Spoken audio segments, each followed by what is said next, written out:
தொடர்ந்து ஒவ்வொரு சாப்டரா பிட்காயின் கோல்டோட விலை நகர்வுகள் எப்படி இருக்குது அப்படிங்கிறத நம்ம பார்த்துட்டு வர்றோம்.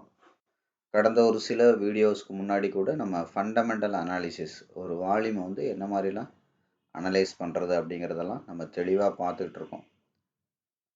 இந்த சேனலில் பிளேலிஸ்டில் இருக்கிற ஒவ்வொரு வீடியோவையும் நீங்கள் அடிப்படையிலேருந்து பார்த்து கீவேர்ட்,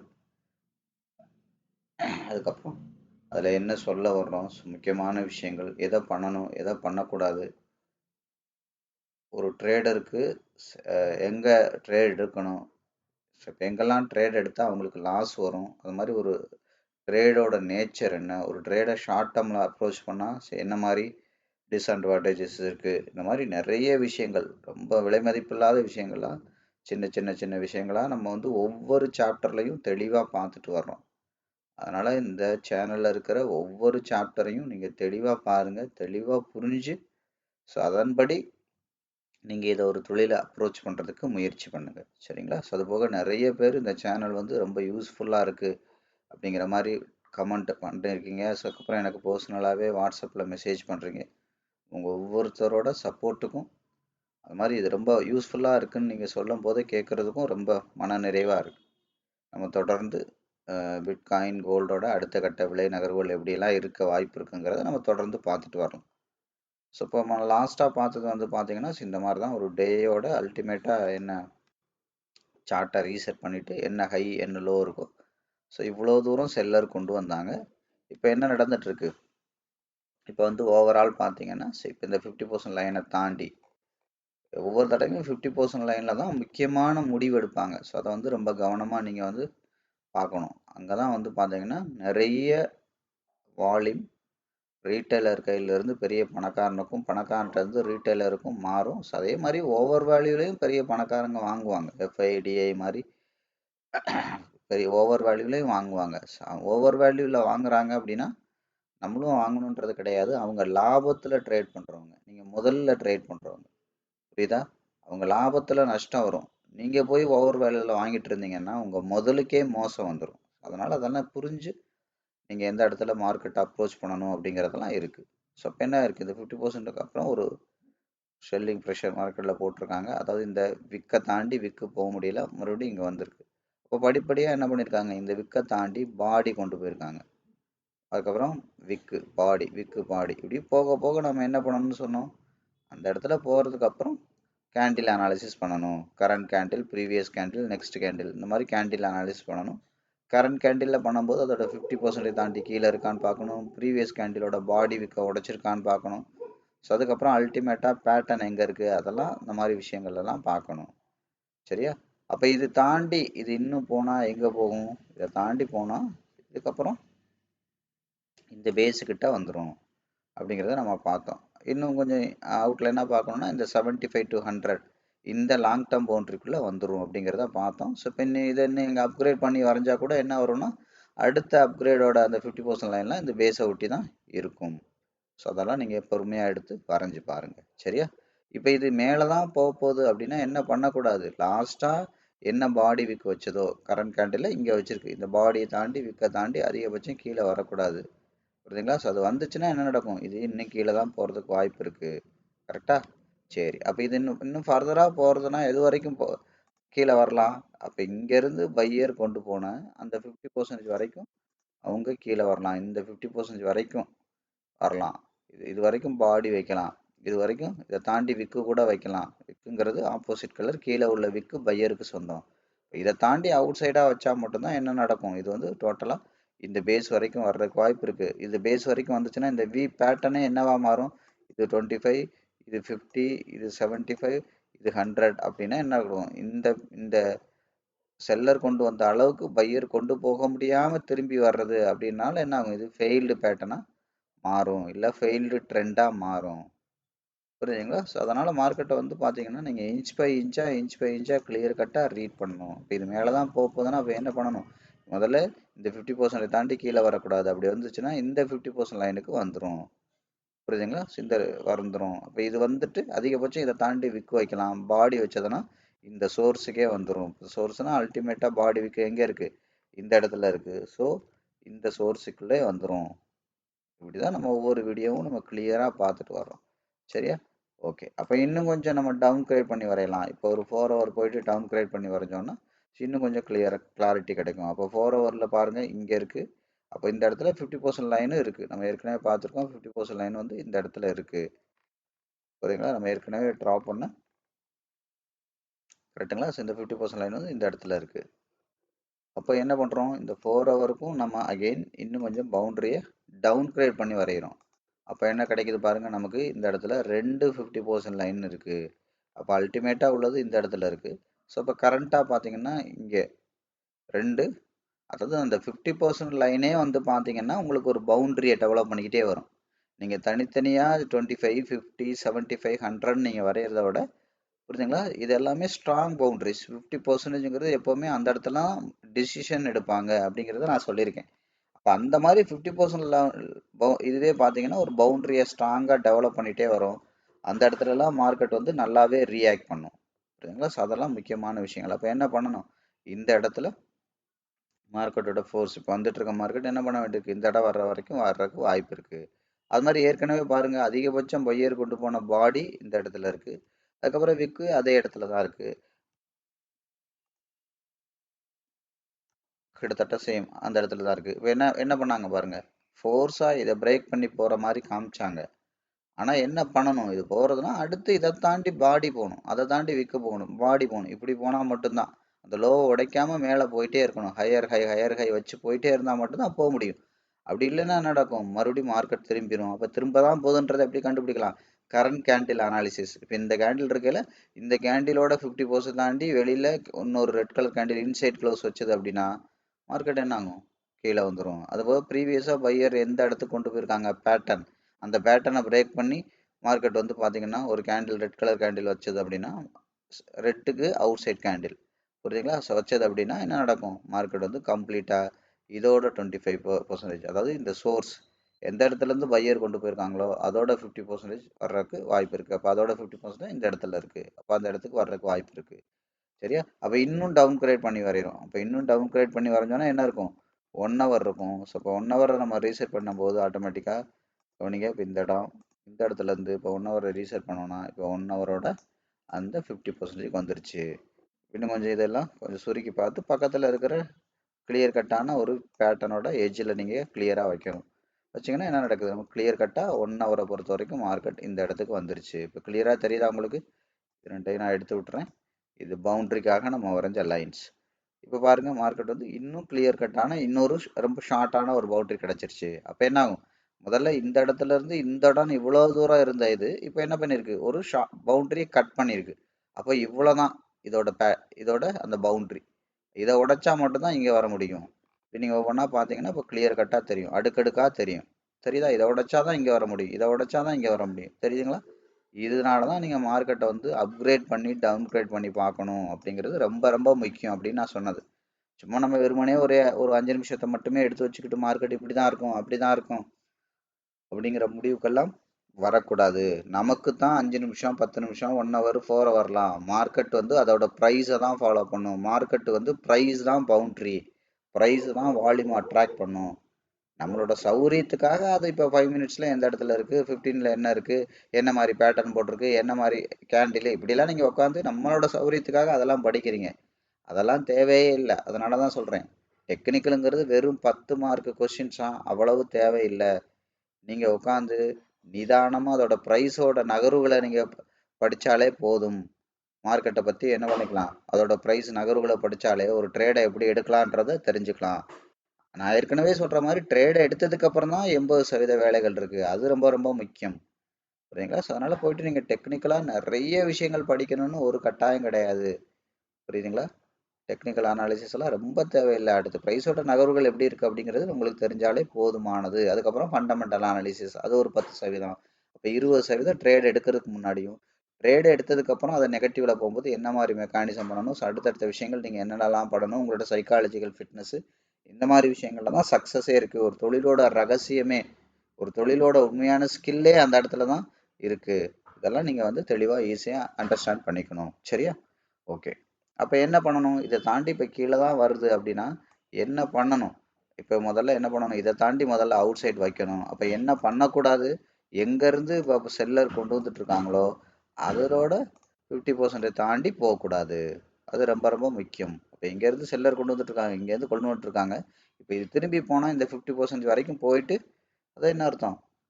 நான் சொன்னேன் இல்லையா, டெப்த்து ஸ்ட்ரக்சர் போயிட்டு இப்படி திரும்பி வரணும். அப்புறம் தான் இது திரும்பி வரும். இதை தாண்டி அவுட் சைடு வச்சதுன்னா ப்ராபபிலிட்டி இது அதிகபட்சம் மேலே போகிறதுக்கு வாய்ப்பு இருக்குது. புரியுதுங்களா? இங்கே போயிட்டு அதுக்காக மேலே போகாமல் வரக்கூடாதுன்னு கிடையாது. பட் ஓவரால் அவுட் சைடு வச்சதுன்னா மேலே போகிறதுக்கான ப்ராபபிலிட்டி ஜாஸ்தி. புரியுதுங்களா? ஸோ அப்படி தான் நம்ம பார்க்க முடியும். ஓவரால் என்ன நடக்கிறதுக்கு வாய்ப்பு இருக்கோ அதை தான் நம்ம இங்கே கிளியர் கட்டாக பார்த்துட்டு வரோம். அதுக்காக இது நெகட்டிவில் போகாதா, இதை தாண்டி உடச்சி எல்லாமே நடக்கும். தானே சொல்லையே, நீங்களும் உங்கள் பணமும் இது ரெண்டு மட்டும்தான் உங்கள் கண்ட்ரோலில் வச்சுக்க முடியும். இதை தவிர நீங்கள் மார்க்கெட்டில் என்ன வேணாலும் நடக்கும். அதனால தான் நான் அடிக்கடி சொல்லியிருக்கேன், உங்களால் லாஸ் ஆனா அப்படிங்கிற ஒரு அமௌண்ட் இருக்கும் இல்லையா, அதை வச்சு இந்த தொழிலுக்கு வாங்க அப்படின்னு நான் சொன்னது அதான். உங்களுக்கு அந்த அமௌண்ட் ஜீரோ ஆனால் கூட உங்களுக்கு அது எந்த விதத்துலையும் பாதிப்பு இல்லை, பிரச்சனை இல்லை அப்படிங்கிற ஒரு அமௌண்ட்டை வச்சுட்டு நீங்கள் இந்த தொழிலுக்கு வாங்கன்னு சொல்கிறது அதுக்கு தான். சும்மா லட்சத்தில் போடுறேன், வீட்டை விற்று போடுறேன், இதெல்லாம் நீங்கள் பண்ணாதீங்க. நீங்கள் 10,000 ரூபாயில் கூட ஆரம்பிங்க. புரியுதுங்களா? அதை 20,000 ஆக்குங்க. அதுதான் விஷயம். நீங்கள் எவ்வளோ வச்சு ஆரம்பிக்கின்றது பிரச்சனை இல்லை, எவ்வளவு கிளாரிட்டியாக இந்த தொழிலை பண்ணுறீங்கன்றது தான் முக்கியம். தொழில் சின்னதா பெருசா அப்படிங்கிறது மேட்டர் இல்லை, அந்த தொழிலில் நீங்கள் ஜெயிக்கிறீங்களா தோக்குறீங்களா அப்படிங்கிறது தான் மேட்டர். புரியுங்களா? ஸோ அதனால் ரொம்ப சின்னதில் கூட நீங்கள் ஆரம்பிங்க. நான் ஃபண்ட் மேனேஜ்மெண்ட்டில் ஏற்கனவே தெளிவாக சொல்லியிருக்கேன். உங்களோட மாத வருமானம் எவ்வளவோ ஒரு 2 மாத சம்பளம் போதும், அந்த அளவுக்கு ஆரம்பிங்க. அதுக்கு மேலெல்லாம் நீங்கள் ரிஸ்க் எடுக்க வேண்டாம் அப்படிங்கிறதெல்லாம் நான் பழைய வீடியோக்களில் தெளிவாக சொல்லியிருக்கேன், ஒளிவு மறைவு இல்லாமல் சொல்லியிருக்கேன். புரியுதுங்களா? உங்கள் அப்பா என்ன சொல்லுவார், இப்போ ஒரு தொழில்னா, டேய் தெரியாத தொழில் பார்த்து கவனமாக பண்ணு, கொஞ்சமாக பண்ணு, நீ பாட்டுக்கு அகலக்கால் வச்சிடாத அப்படிலாம் சொல்லுவாங்க இல்லையா, அதே கண்ணோட்டத்தில் தான் நானும் உங்களுக்கு சொல்கிறேன். தெரியாத தொழில் முதல்ல முழுசாக கற்றுக்கோங்க, சரியாக ப்ராக்டிஸ் பண்ணுங்கள், அது வேலை செய்தான்னு. ஏன்னா நீங்கள் கற்றுக்கிட்டதை ப்ராக்டிஸ் பண்ணாதான் அது வேலை செய்தான்னு தெரியும். அப்போ ப்ராக்டிஸும் நாலேஜும் ரொம்ப ரொம்ப முக்கியம். நான் அடிக்கடி சொல்லியிருக்கேன், ப்ராக்டிஸ் இல்லாத நாலேஜும் நாலேஜ் இல்லாத ப்ராக்டிஸும் உங்களை செல்லா காசு ஆக்கிரும். புரியுதுங்களா? நாலேஜே இல்லாமல் ப்ராக்டிஸ் பண்ணுறது அதிக ஆபத்து. புரியுதுங்களா? அதே மாதிரி ப்ராக்டிஸே இல்லாத நாலேஜு உங்களுக்கு ஒன்றத்துக்கும் பயன்படாது. நீங்கள் நிறைய படித்து வச்சுருக்கீங்க, ஆனால் ரியலாக நீங்கள் ப்ராக்டிஸ் பண்ணி ஒரு ட்ரேடு கூட லாபத்தில் எடுக்க முடியாது. அந்தளவுக்கு குழப்பம்தான் படித்ததில். அப்படின்னா என்ன ஆகும்? அதுவும் ஒன்றத்துக்கு பயன்படாது. அதனால தான் சொன்னேன், செல்லாத காசு. புரியுங்களா? செல்லாத காசு நீங்கள் எத்தனை கோடி வச்சுருந்தாலும் என்ன புண்ணியம்? ஒன்றத்துக்கும் ஆகாது.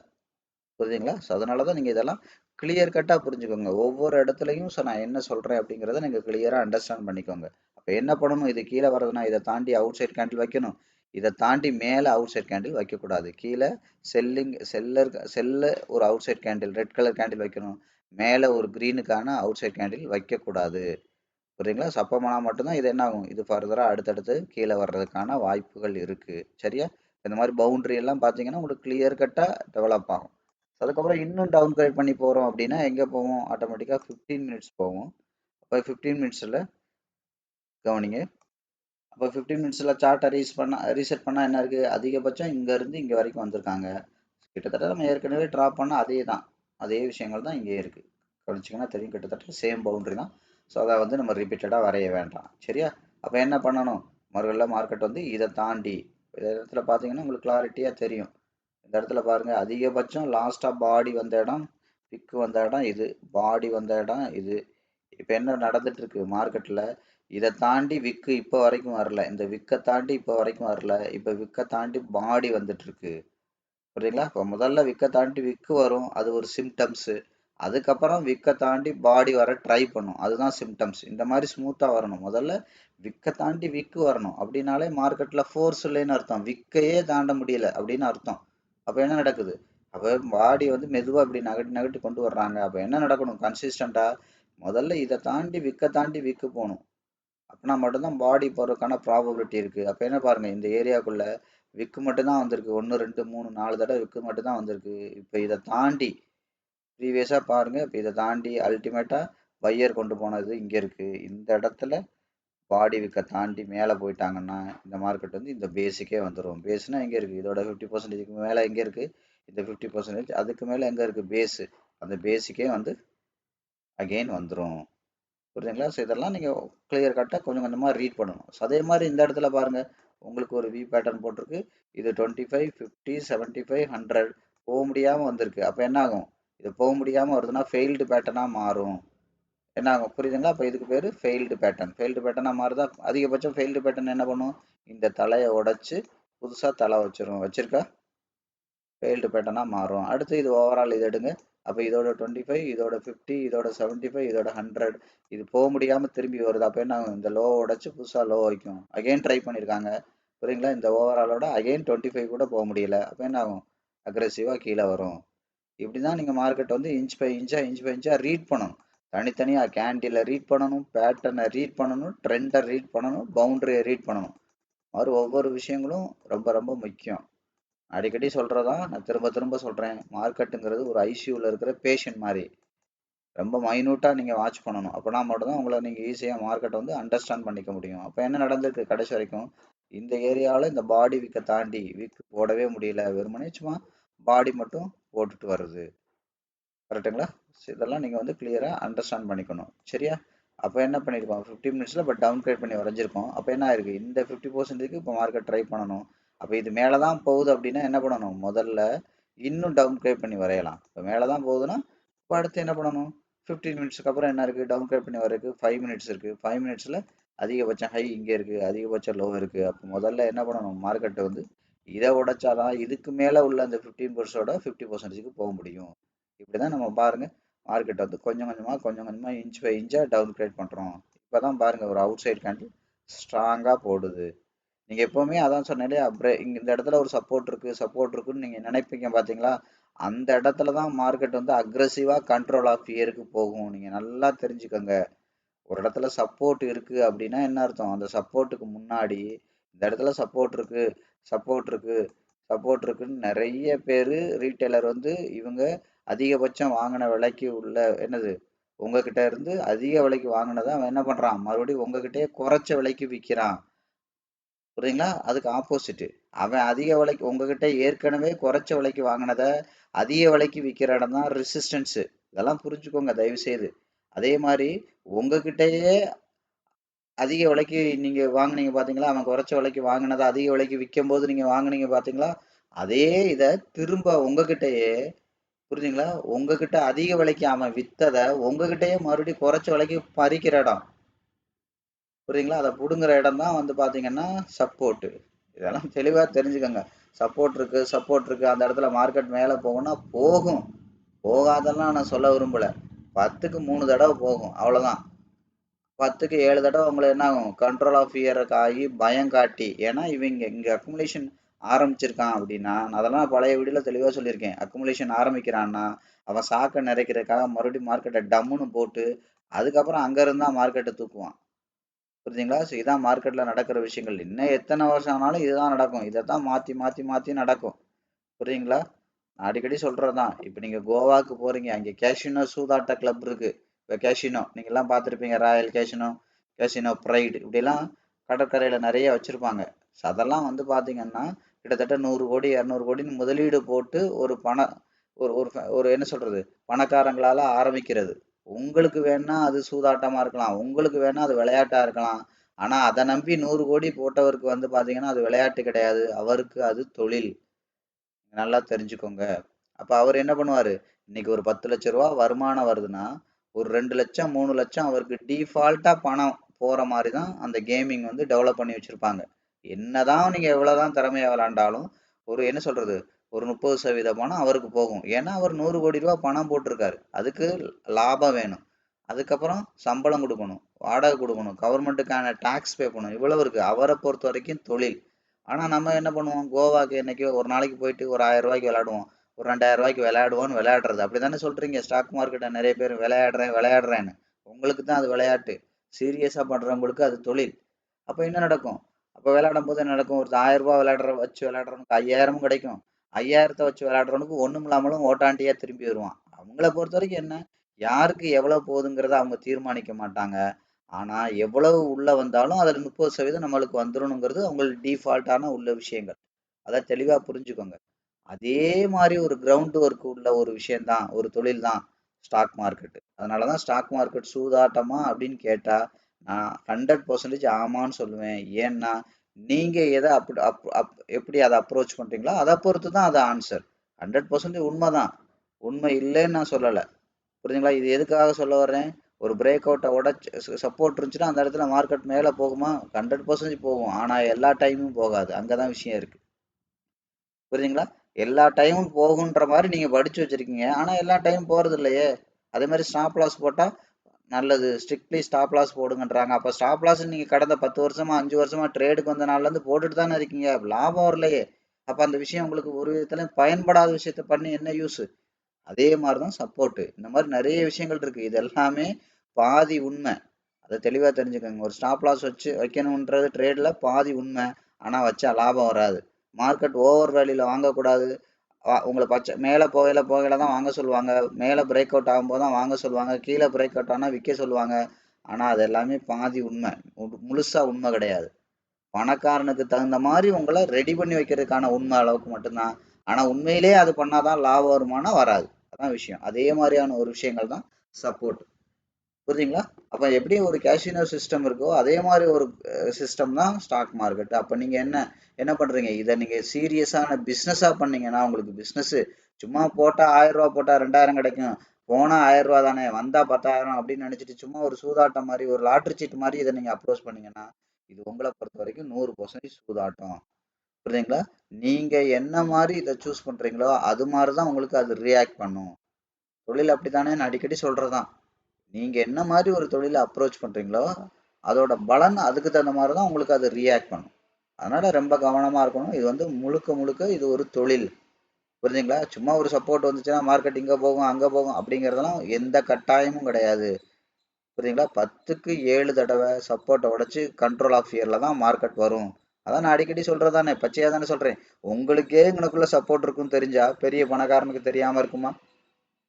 ஸோ அதெல்லாம் நீங்கள் வந்து என்ன பண்ணுங்க, தெளிவாக ஐடென்டிஃபை பண்ணிக்கணும். சப்போ ஒரு 5 மினிட்ஸில் இப்போ என்ன பண்ணியிருக்கு, செல்லர் இங்கேருந்து இவ்வளோ தூரம் கொண்டு வந்திருக்காங்க. அப்போ கவனிங்க, இந்த இடத்துல கூட கிளாரிட்டியாக பார்த்தீங்கன்னா தெரியும். 50% போயிட்டு போயிருக்கா. ஒவ்வொரு விஷயத்தையும் நீங்கள் நுணுக்கமாக பார்க்கணும். இங்கேருந்து வந்துச்சு 50% போயிட்டு விக்கு மட்டும்தான் வச்சுச்சு. விற்க தாண்டி விக்கு வைக்க முடியல, விற்க தாண்டி பாடி வைக்க முடியல. அப்போ என்ன ஆகும், மார்க்கெட் வந்து கீழே அதோட 50% வரும். வந்துட்டு அதிகபட்சம் வரலாம். அதை தாண்டி பாடி வச்சது அப்படின்னா கண்டிப்பாக இந்த பேஸுக்கே வந்துரும்னு சொன்னோம். பேஸுக்கே வந்திருக்கு. அப்போ இந்த பேஸுக்கு வர்றது தான் நீங்கள் என்ன சொல்கிறீங்க, சப்போர்ட்டுன்றீங்க.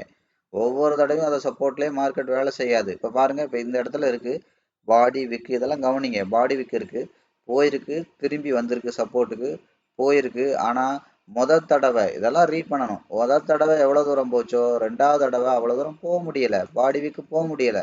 அப்போ போகாமல் வருது. அப்போ என்ன அர்த்தம், ஃபெயில்டு பேட்டர்ன். 25, 50, 75, 100 போக முடியாமல் வருதுன்னா ஃபெயில்டு பேட்டர்னாக ரிவர்ஸ் ஆகி வருது. அப்போ ஃபெயில்டு பேட்டர்னாக திரும்பி வருது அப்படின்னா கவனிங்க, ஒவ்வொரு இங்கேருந்து பார்த்தாலே தெரியும்.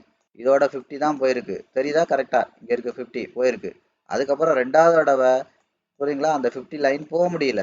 அப்போ என்ன ஆகுது, ஸ்ட்ராங்காக செல்லரோட கண்ட்ரோலில் மார்க்கெட் வருது. அப்போ என்ன ஆகும், ஆட்டோமேட்டிக்காக இதை உடச்சிட்றா கைப்பில்லைன்னு சொல்லி உடச்சிரும். இப்படி என்ன ஆகும், அதனால தான் சொன்னேன், கேண்டிலை ரீட் பண்ணணும், பேட்டர்னை ரீட் பண்ணணும், ட்ரெண்டை ரீட் பண்ணணும், பவுண்டரியை ரீட் பண்ணணும். இதெல்லாம் மொத்தமாக நீங்கள் பண்ணால் மட்டும்தான் அண்டர்ஸ்டாண்ட் பண்ணிக்க முடியும். ஒன்னோட ஒன்று கனெக்ட் பண்ணி ரீட் பண்ணணும், அப்கிரேட் பண்ணி பார்க்கணும், டவுன் கிரேட் பண்ணி பார்க்கணும், தேவைப்பட்டால் வால்யூம் அனாலிசிஸ் பண்ணணும். பெரிய பணக்காரங்க வந்துட்டாங்களா, அவங்களோட இன்வால்மெண்ட் எப்படி இருக்குன்னு பார்க்கறதுக்கு. இது எல்லாம் பண்ணுற இந்த வேலை தான் 20% வேலை. சரி, இதெல்லாம் பண்ணாலும் எனக்கு மார்க்கெட் அப்படியே ப்ராஃபிட் போயிருமா? போகிறதுக்கு வாய்ப்பு இருக்குது, ஆனால் முழுசாக போகாது. இதெல்லாம் புரிஞ்சுக்கணும். எல்லாமே வாய்ப்பு இருக்குது தான். நான் எந்த இடத்துலையும் ஆசை வார்த்தை காட்டுற மாதிரி இது இப்படித்தான் அப்படின்றான் நான் சொல்லவே இல்லை. எல்லாமே வாய்ப்பு இருக்குது தான். அப்படி இல்லைன்னா பிளான் பி. இப்போ இந்த இடத்துல இருக்குது கரெக்டாக, இந்த இடத்துல 50% லைன் இருக்குது, இந்த இடத்துல முக்கியமான டிசிஷன் எடுப்பாங்கன்னு எடுத்திருக்காங்க. எடுக்கலைன்னா பிளான் பி என்னன்றது தெரியணும். அந்த பிளான் பி தான் 80% வேலைகள். அந்த பிளான் பி நீங்கள் தெரிஞ்சால் மட்டும்தான் இதை தொழிலை நீங்கள் முழுசாக பண்ண முடியும். அது வந்து பார்த்தீங்கன்னா யூடியூப்லேயே சொல்கிற விஷயங்கள் கிடையாது. அது வந்து ப்ராக்டிஸ் ஓரியன்ட். அது ரொம்ப ரொம்ப முக்கியம். சைக்காலஜிக்கல் ஃபிட்னஸ் புரியுங்களா? அது வந்து நீங்கள் கார் சீட்டில் உட்கார வரைக்கும் உங்களுக்கு அந்த அந்த பயம் போகாது. தண்ணிக்குள்ளே இறங்காத வரைக்கும் நீச்சல் போக முடியாது. பொரோட்டாவை மாவை வாங்கி பிணையாத வரைக்கும் அதோட நேச்சர் உங்களுக்கு புரியாது. தியரியாக படிக்கிற விஷயம் வரைக்கும் தான் படிக்க முடியும். தியரியை படிச்சுட்டு ஒன்றுமே பண்ண முடியாது. நான் தான் சொல்கிறேன், best analyst cannot be a best trader. எவ்வளவுதான் படிச்சாலும் உங்களால அதை ட்ரேட் பண்ண முடியுமான்னா ட்ரேட் பண்ண முடியாது. ஏன்னா படிக்கிறது வேற, புரியுதுங்களா? யதார்த்தம் வேற. நான் அடிக்கடி சொல்றதான், படிப்பறிவு வேற, பகுத்தறிவு வேற. புரியுதுங்களா? படிச்சவன் ஃபுல்லா, புரியுதுங்களா, நல்லா பணம் சம்பாதிப்பானா எல்லாரோட ரோல்ஸ் ராய்ஸும் ரோட்ல நிக்கணும். எத்தனை பேரோடது நிக்குது? படிச்சவனோடது நிக்குதா, பணக்காரனோடது நிக்குதா?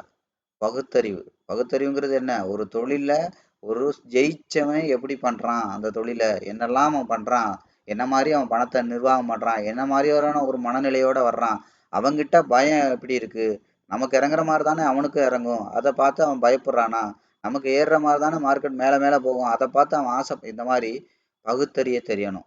படிப்பறிவு உங்களை காப்பாத்தாது. புரியுதுங்களா? படிப்பறிவு வேணா சிறந்த எம்ப்ளாயி அவார்டு வேணா வாங்கி தரும், சிறந்த ஓனர் அவங்கள மாத்தாது. அதுக்கு பகுத்தறிவு தேவை. புரியுதுங்களா? அதே மாதிரி ஒரு தொழிலா பண்ணா மட்டும்தான் ஜெயிக்க முடியும்.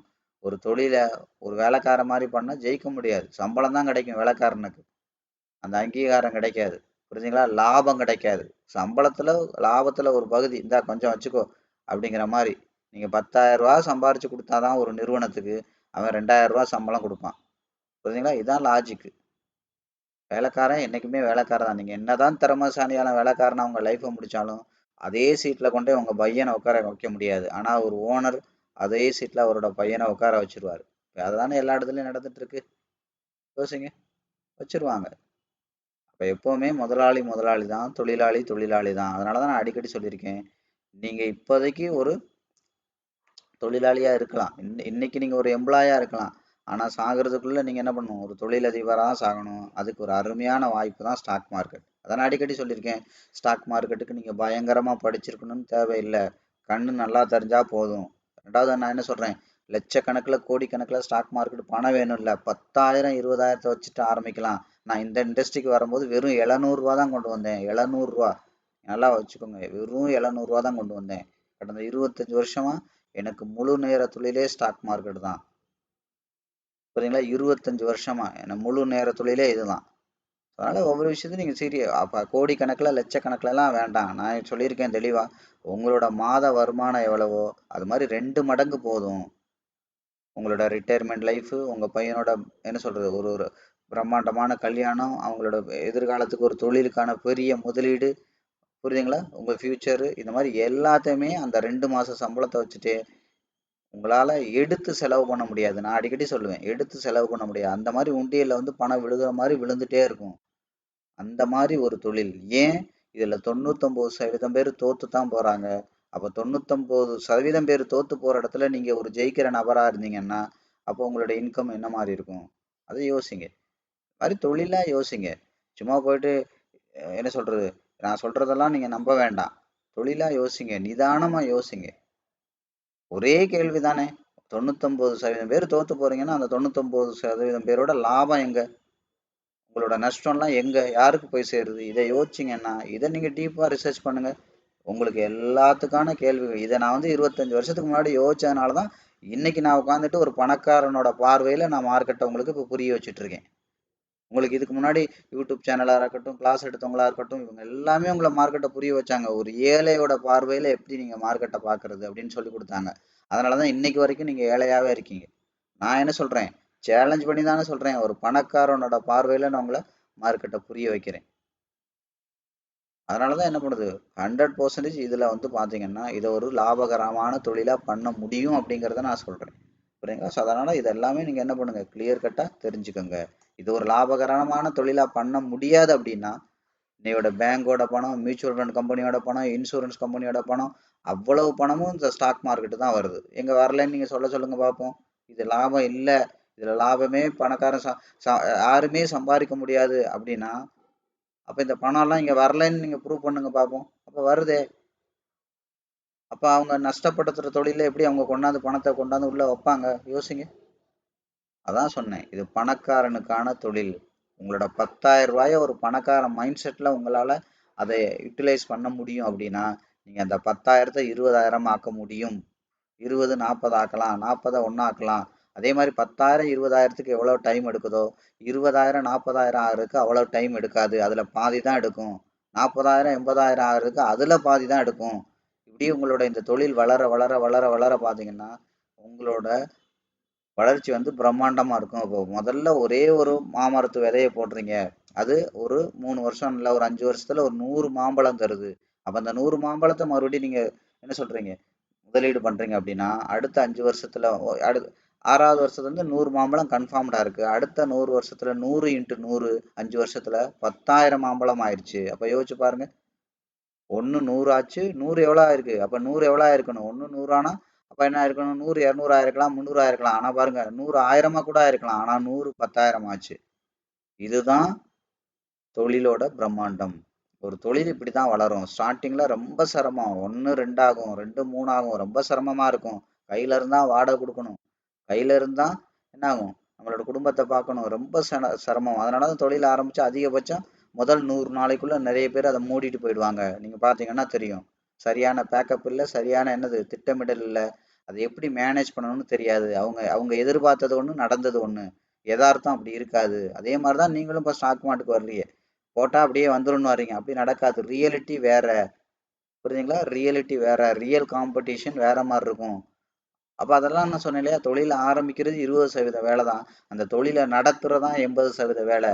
அதுல நீங்க எல்லா எல்லா பிளானும் பக்காவா இருந்தா மட்டும் தான் அதுக்கான ஸ்கில், ஃபிட்னஸ், நாலேட்ஜ், எல்லாம் இருந்தா மட்டும் தான் நீங்க ஜெயிக்க முடியும். Plus backup.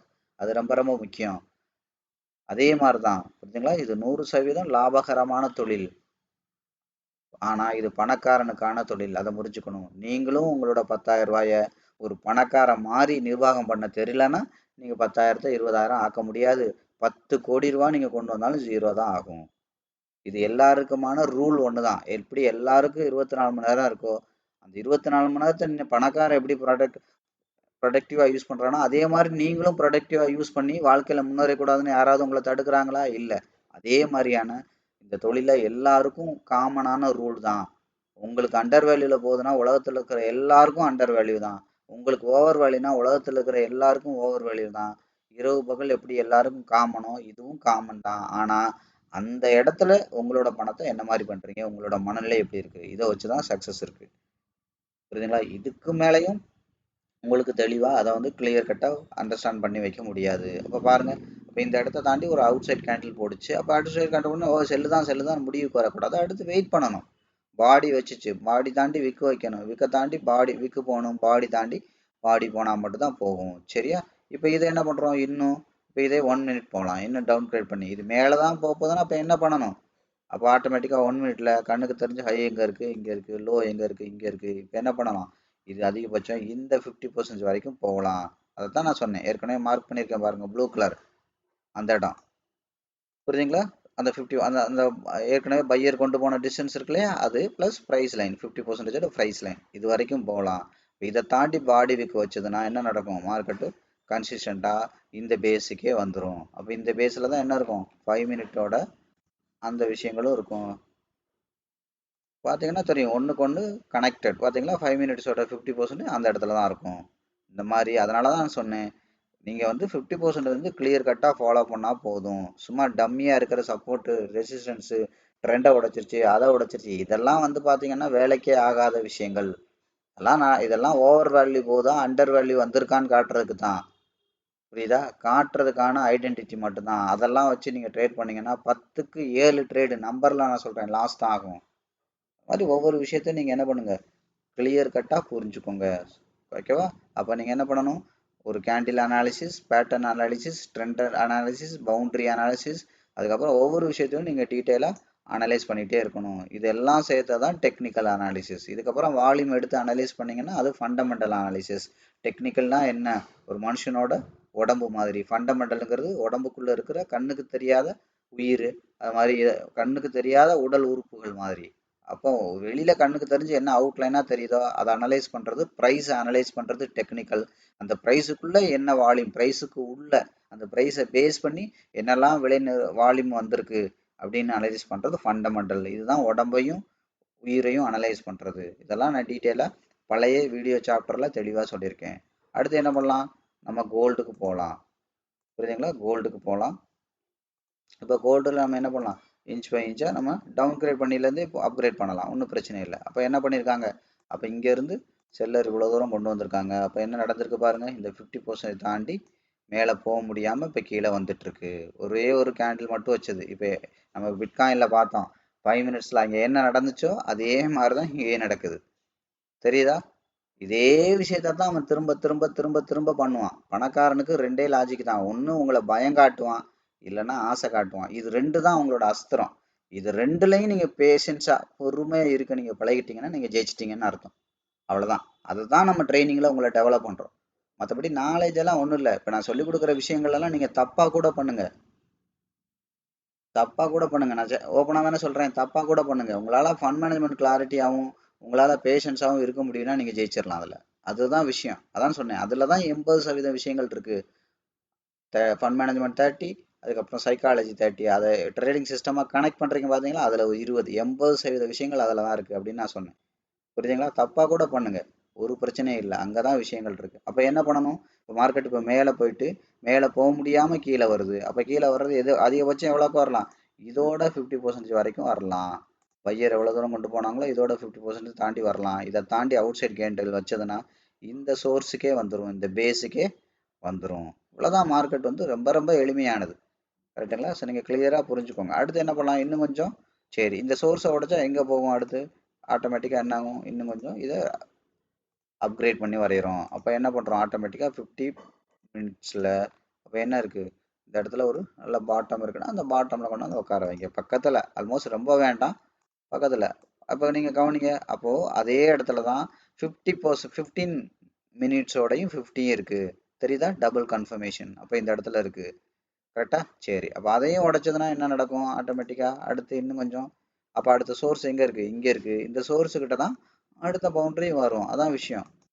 கன்ஃபார்ம் பண்ணும். அப்போ அடுத்து பாருங்கள், இது 1 ஹவர். இப்போ நீங்கள் 1 ஹவர் எடுத்துக்கிட்டிங்கன்னா 1 ஹவரில் கண்ணுக்கு தெரிஞ்சு லோ எங்கே இருக்குது? இந்த இடத்துல இருக்குது. ஹை இந்த இடத்துல இருக்குது. அப்போ என்ன ஆகும்? நான் சொன்னேன் இல்லையா, அந்த சோர்ஸுக்கிட்ட ஆட்டோமேட்டிக்காக என்ன வருது? இந்த இடத்துக்கு வருது. தெரியுதா? அப்போ இதை உடைச்சா என்ன ஆகும்? இப்போ நீங்கள் இதை பார்த்தீங்கன்னா உங்களுக்கு கிளியர் கட்டாக தெரியும். அப்போ இது ரெண்டும் ஒரு பவுண்ட்ரி, இது ஒரு பவுண்ட்ரி, இது ஒரு பவுண்ட்ரி. இப்போ இதை பார்த்தீங்கன்னா தெரியும். இது மாதிரி பெருசாக இது இருக்குது. தெரியுதா? அதை விட பெருசு இது, அதை விட பெருசு. கவனிங்க, இது அதை விட பெருசு, இது இப்படி பெருசாகிட்டே இருக்கும். இப்படி பார்த்தீங்கன்னா தெரியும். பவுண்ட்ரி வந்து அப்படியே கொஞ்சம் கொஞ்சமாக கொஞ்சம் கொஞ்சம் கேண்டில் ஆகி பேட்டர்னாக மாறி ட்ரெண்டாக மாறி இப்படி மாறிட்டே இருக்கும். இதுதான் விஷயம். பெருசாகணும்னா என்ன அர்த்தம்? அதான் அர்த்தம். அப்போ என்ன ஆகும்?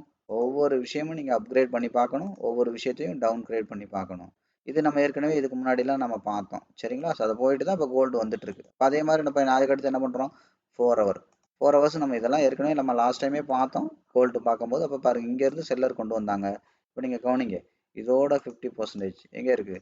இதோட 50% தாண்டிட்டு இப்போ கவனிங்க. இப்போ என்ன என்ன பண்ணக்கூடாது? மார்க்கெட்டு இந்த 50% ஏற்கனவே செல்லர் எங்கே வரைக்கும் கொண்டு வந்தாங்களோ திரும்ப பையர் எங்கே கொண்டு போனாங்களோ அவுட்லைனாக பாருங்களேன், உங்களுக்கு புரியும். இந்த மாதிரி அவுட்லைன் மார்க்கெட், ஓவரால் மார்க்கெட்டை தூரத்துலேருந்து பார்க்குறது முதல்ல புரியணும். அது புரிஞ்சு தான் நீங்கள் பக்கத்தில் போகணும். அப்போ என்ன இருக்குது? இதை தாண்டி விக்கு போச்சு, பாடி போச்சு, மறுபடியும் விக்கு போச்சு, பாடி போக முடியல, விக்கு மட்டும்தான் போச்சு. அது என்ன ஆயிடுச்சு? திரும்பிடுச்சு. அப்போ திரும்பிடுச்சுன்னா என்ன பண்ணக்கூடாது? ஏற்கனவே அதிகபட்சம் எங்கே கொண்டு போனாங்க? விக்கு எங்கே இருந்துச்சோ அந்த விக்கை தாண்டி கீழே பாடி வரக்கூடாது, வந்துருச்சு. அது போக என்ன பண்ணாங்க? இதோட 50% தான் பவுண்ட்ரி. இந்த பவுண்ட்ரி தாண்டி இப்போ கீழே வந்திருக்கு. ஆனால் இது வந்து பார்த்தீங்கன்னா ஃபெயில்டு கேண்டில். 50% பாடி உள்ளுக்குள்ளே தான் வச்சுருக்காங்க. வெறும் லைட்டாக வர்ற மாதிரி வந்திருக்கு. சரி, இப்போ ஒன்றும் பிரச்சனை இல்லை. இப்போ என்ன பண்ணக்கூடாது? மறுபடி இந்த பாடி இந்த விக்கை தாண்டி மேலே போகக்கூடாது. மேலே போனால் மட்டும்தான் போகும். அப்படி போகலைன்னா என்ன நடக்கும்? இப்போ பையர் எவ்வளோ தூரம் கொண்டு போனாங்களோ அதோட 50% அளவுக்கு செல்லர் கொண்டு வந்துடுவாங்க. இதுதான் விஷயம். மேலே கீழே மேலே கீழே இதை பார்த்தீங்கனாலே மார்க்கெட் உங்களுக்கு கிளியர் கட்டாக புரிஞ்சிடும். இதெல்லாம் நம்ம வந்து ஏற்கனவே கிளியராக பார்த்துருக்கோம். அதை தான் இப்போ நம்ம என்ன பண்ணோம்? கொஞ்சம் நேரத்துக்கு முன்னாடி அப்கிரேட் பண்ணி பார்த்தோம், டவுன் கிரேட் பண்ணி பார்த்தோம். இதையே நம்ம என்ன பண்ணுறோம்? இன்னும் கொஞ்சம் உடச்சி போனால் 1 ஹவர். 1 ஹவரில் கிளியராக பார்த்தோம். அப்போ 1 ஹவரில் நமக்கு என்ன இருக்குது? ரீசெட் பண்ணி பார்த்தா இங்கேருந்து இங்கே இருக்குது. அப்போ என்ன பண்ணுறோம்? இதுதான் இது. ஆட்டோமேட்டிக்காக அப்போ இந்த இடத்துக்கு மார்க்கெட் வந்துடும் சொன்னோம். இதுதான். நீங்கள் ஒரு இடத்துல இருந்து அப்கிரேட் பண்ணி டவுன் கிரேட் பண்ணியும் பார்க்கலாம், இல்லை அடுத்தடுத்த டைம் ஃப்ரேம் போயும் அப்கிரேட் பண்ணி டவுன் கிரேட் பண்ணி பார்க்கலாம். ஸோ இதை தான் கொஞ்சம் நேரத்துக்கு முன்னாடி பார்த்தோம். கவனிங்க, அப்போ என்ன நடந்திருக்கு? இப்போ 15 மினிட்ஸ் படி இதை நான் கொஞ்சம் நேரத்துக்கு முன்னாடி ட்ரா பண்ணேன், இங்கேருந்து இங்கே. அப்போ அதோட 50% இந்த இடத்துல இருக்குது. அப்போ என்ன பண்ணக்கூடாது? இதோட 50% தாண்டி மேலே போகக்கூடாது. கவனிச்சிங்களா? பார்த்தீங்கன்னா கிளியராக தெரியும். 50% தாண்டி விக்கு மட்டும் போச்சு. இப்போ மேலே போக முடியாமல் கீழே வருதா? சார்ட் வந்து உங்களோட பேசும். நான் அடிக்கடி இதை தான் சொல்றேன். சார்ட் உங்களோட பேசும் பேசும் பேசும்.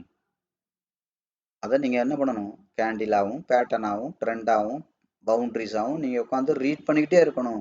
ஒரு ஒரு அதான் சொல்லி ஒரு ஒரு கதை புக் இருக்கு, இல்ல ஒரு புக் இருக்கு, அதை முழுசா ரீட் பண்ணி அதை புரிஞ்சுக்கணும்னா என்ன பண்ணணும்? ஒவ்வொரு முதல்ல எழுத்தா வாசிப்பீங்க. நீங்க எழுத படிக்க தெரியாத ஆளா இருக்க, பேசிக்கா படிக்கிற காலத்துல எப்படி பண்ணிருப்போம்? அம்மான்னு டக்குன்னு நமக்கு வாசிக்க வந்திருக்காது, ஒவ்வொரு எழுத்தா சொல்லி வாசிச்சிருப்போம். இன்னைக்கு நமக்கு ஆ இம்மா அம்மான்னு வாசிக்க வேண்டிய அவசியம் இல்லை. ஏன்னா நம்ம வாட்ச் வாட்ச் பழகிட்டோம். அப்ப என்ன ஆகுது? வரிசையா பார்த்தாலே அம்மா, அடுத்து நான் இருந்தா நான் ஊருக்கு போகிறேன் அப்படின்னு ஃபாஸ்டா வாசிக்கிறோம் இல்லையா? அதாவது எழுத்து வாசிக்கிற நேரம் தான் நமக்கு இப்ப என்ன ஆகுது? ஒரு வேர்டை வாசிக்கிறதுக்கே ஆகுது. நம்ம ஸ்டார்டிங்ல என்ன பண்ணோம்? எழுத்தை வாசிக்கிறதுக்கே அவ்வளவு டைம் எடுத்துச்சு. புரியுதா? இதெல்லாம் கொஞ்சம் இமேஜின் பண்ணீங்கன்னா தெரியும். அப்ப என்ன ஆகும்? இது பழக பழக பழக பழக என்ன ஆகும்? உட்காந்துட்டு இதெல்லாம் வரைஞ்சுக்கிட்டு இருக்கணும்லாம் அவசியம் கிடையாது.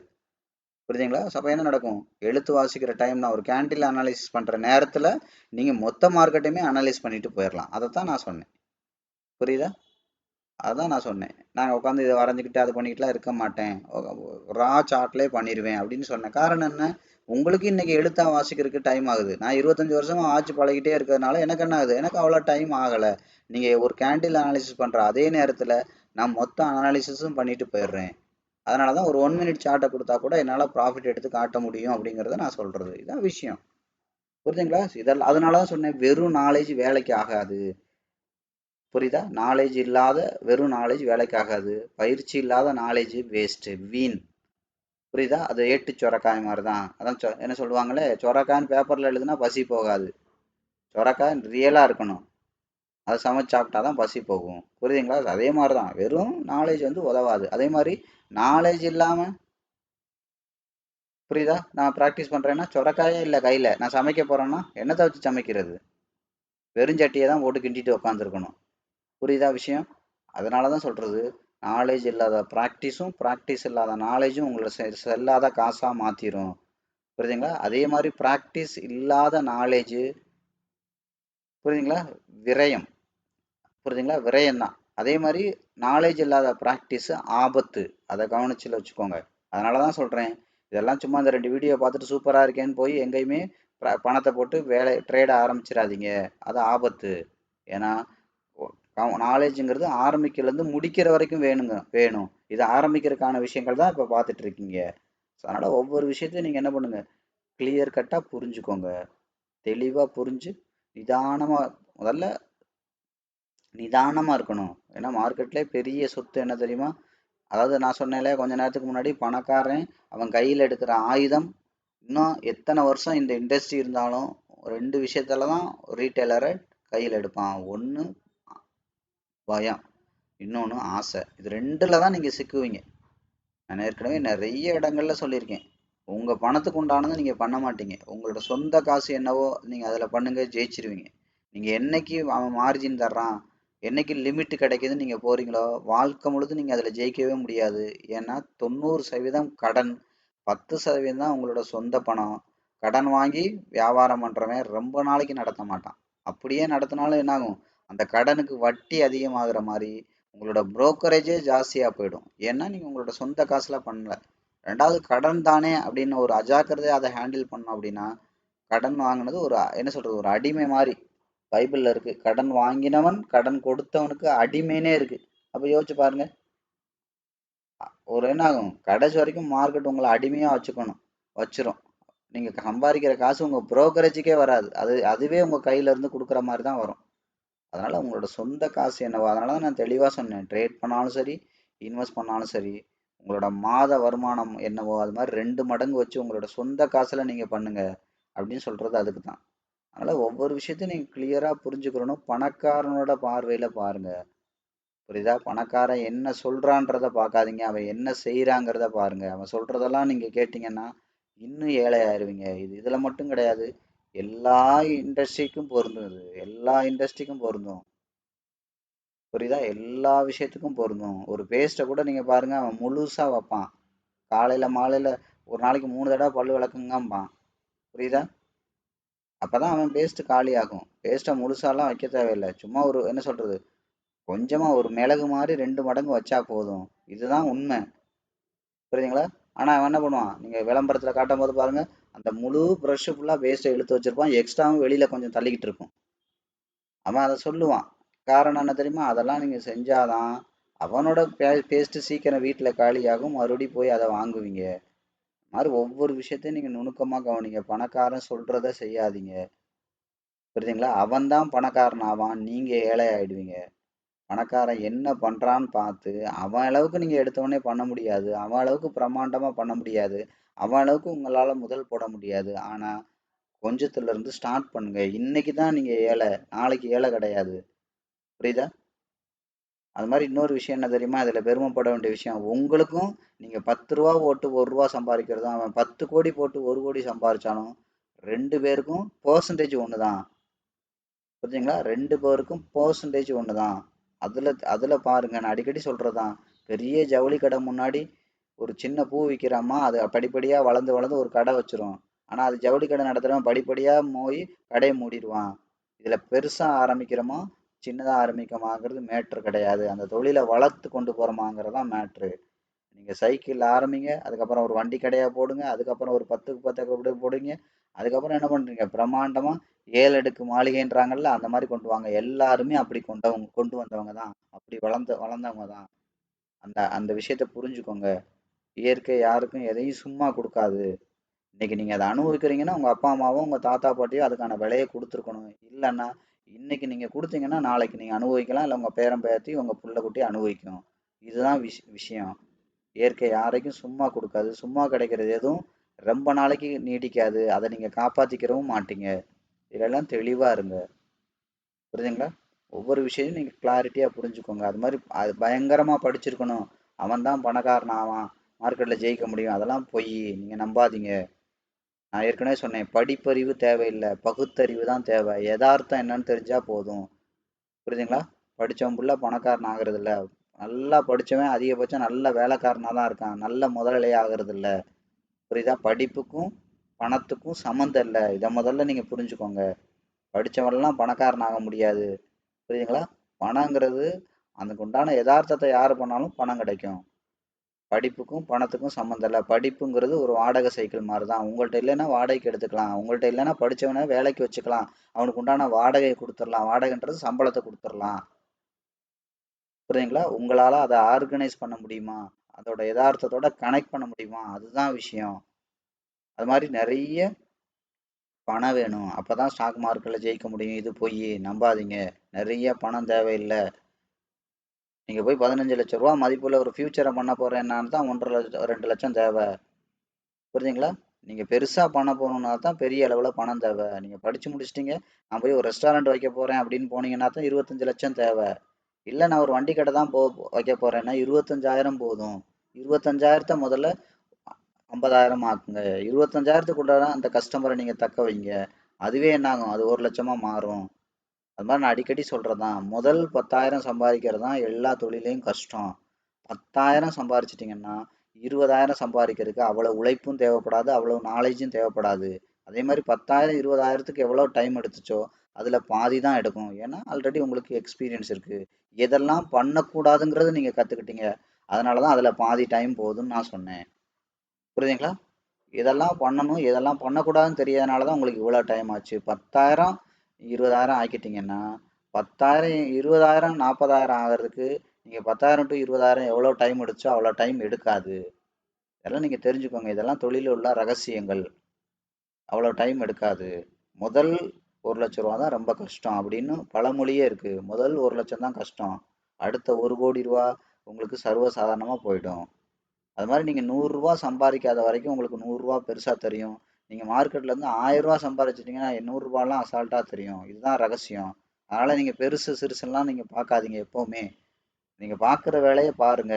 மார்க்கெட்ல நிதானமா இருந்துட்டு முறையா கத்துக்கிட்டு முழுசா ஆரம்பிச்சு உங்களால கன்சிஸ்டண்டா மாசம் 10,000 ரூபா சம்பாதிக்க முடியுதான்னு பாருங்க. பெருசா ஆசைப்படாதீங்க. இல்ல நீங்க 10,000 ரூபா தான் முதலீடே கொண்டு போறீங்கன்னா மாசம் 1,000 ரூபா சம்பாதிக்க முடியுதான்னு பாருங்க. அப்போ உங்களோட நீங்க 1 லட்ச ரூபா சம்பளம் வாங்குற நபரா இருந்தாலும் உங்களோட மாத வருமானம் 1,01,10,000. அடுத்து பாருங்க, அடுத்த 3 மாசத்துல அந்த 1000 2,000 ஆகும். ஆனா உங்களோட 1 லட்சம் சம்பளம் 2,000 ஆகாது 3 மாசத்துல. இதை புரிஞ்சுக்கோங்க. அதனாலதான் சொன்னேன், வேலைக்காரன் வேலைக்காரன் தான், முதலாளி முதலாளி தான். முதலாளி தான் அதுல உள்ள எல்லா பெனிஃபிட்டையும் என்ஜாய் பண்ண முடியும்.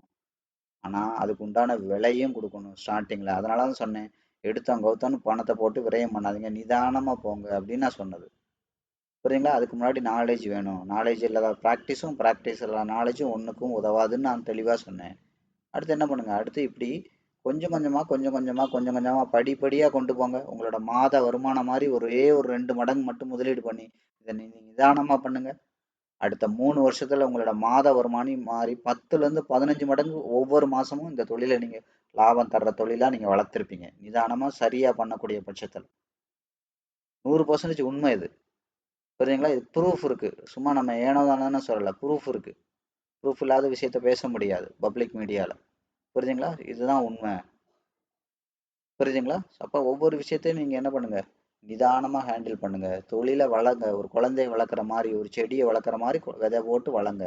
ஒரு கட்டத்துல என்ன ஆகும், ஆட்டோமேட்டிக்கா பிரம்மாண்டமா வளர்ந்துரும். அது வளர்ந்துருச்சுங்கிறதுக்கு அடையாளம் என்ன? இப்போ நீங்க உங்க வேலையில மாசம் என்ன சம்பளம் இருக்கீங்களோ அது மாதிரி 5 மடங்கு 10 மடங்கு இது கொடுக்க ஆரம்பிச்சிருச்சுன்னா, இது இது என்ன ஆயிடுச்சு, இது வந்து நல்லா வளர்ந்து உங்களுக்கு பலன் கொடுக்க ஆரம்பிச்சிருச்சுன்னு அர்த்தம். அந்த எக்ஸ்பீரியன்ஸே ஒரு நூல் அளவு கூட கூட்டாம குறைக்காம அதை அப்படியே லைஃப் லாங் பண்ணுங்க. அவ்வளவுதான் தொழில். அதான் நான் சொன்னேன், 10,000 சம்பாதிக்கிறது தான் கஷ்டம். முதல் 10,000ங்கிறது தான் ரொம்ப கஷ்டம். முதல் 10,000 முடிஞ்சுன்னா அடுத்து 20,000 ஆகுறதுக்கு அதுல பாதி எஃபர்ட் போதும், பாதி விஷயம் போதும். இன்னும் ஈஸியாவே இதை சம்பாரிச்சிடலாம். அடுத்தடுத்த விஷயங்கள் வந்து பாத்தீங்கன்னா ரொம்ப ஈஸி ஃப்ளோலே நடக்கும் உங்களுக்கு. நான் இப்போ ஏற்கனவே ஒரு சொன்னாலே ஒரு மாம்பழ விதை ஒன்று போட்டா 100 ஆகுது, 100 எப்படி 10,000 ஆகுதோ அதே ப்ராசஸ் தான். புரியுதுங்களா? அதனால இதெல்லாம் தெளிவா புரிஞ்சுக்கோங்க. வெளியில சொல்றது எல்லாமே பாத்தீங்கன்னா சும்மா ஒரு அரைகுறையா சொல்லுவாங்க. நான் முழுசா தெளிவா சொல்றேன். எந்த இடத்துலயும் நான் ஆசை வார்த்தையும் காட்டல. அதே சமயத்துல இதுல இருக்கிற ஆப்பர்ச்சுனிட்டியும் நான் உங்களுக்கு ஓப்பனா காட்டுறதுக்கு எந்த இடத்துலையும் நான் குறை வைக்கல. ஸோ அதையும் நான் கிளியர் கட்டாக காமிச்சிருக்கேன், இதையும் காமிச்சிருக்கேன். ஸோ அதனால ஒவ்வொரு விஷயத்தையும் நீங்கள் கிளாரிட்டியாக புரிஞ்சுக்கோங்க. இதில் உள்ள உண்மை என்னன்றதை முதல்ல தெரிஞ்சுக்கோங்க. அது ரொம்ப ரொம்ப முக்கியம். இது பணக்காரனுக்கான தொழில். நீங்கள் 10,000 கூட கொண்டு போங்க, அதை பணக்காரன் மாதிரி உங்களுக்கு நிர்வாகம் பண்ண தெரிலனா சம்பாதிக்க முடியாது. அதுதான் உண்மை. அது தெளிவாக புரிஞ்சுக்கோங்க. சரிங்களா? நிறைய படிப்பறிவு தேவையில்லை. அதனால தான் நான் ஓப்பனாக சொல்கிறேன், இது பச்சை கலராக சிகப்பு கலராக உங்களால் பார்க்க தெரிஞ்சால் போதும். அது மாதிரி இந்த 50% லைன்லாம் நான் எடுத்து வரைஞ்சிருக்கேன். டே ஒன் வீடியோவில் வந்து இன்னைக்கு வரைக்கும் அந்த ஒரே ஒரு விஷயத்த தான் நான் திரும்ப திரும்ப நான் சொல்கிறேன். இப்போ நீங்கள் எடுத்து பாருங்கள், அது வேலை செய்தா இல்லையான்னு.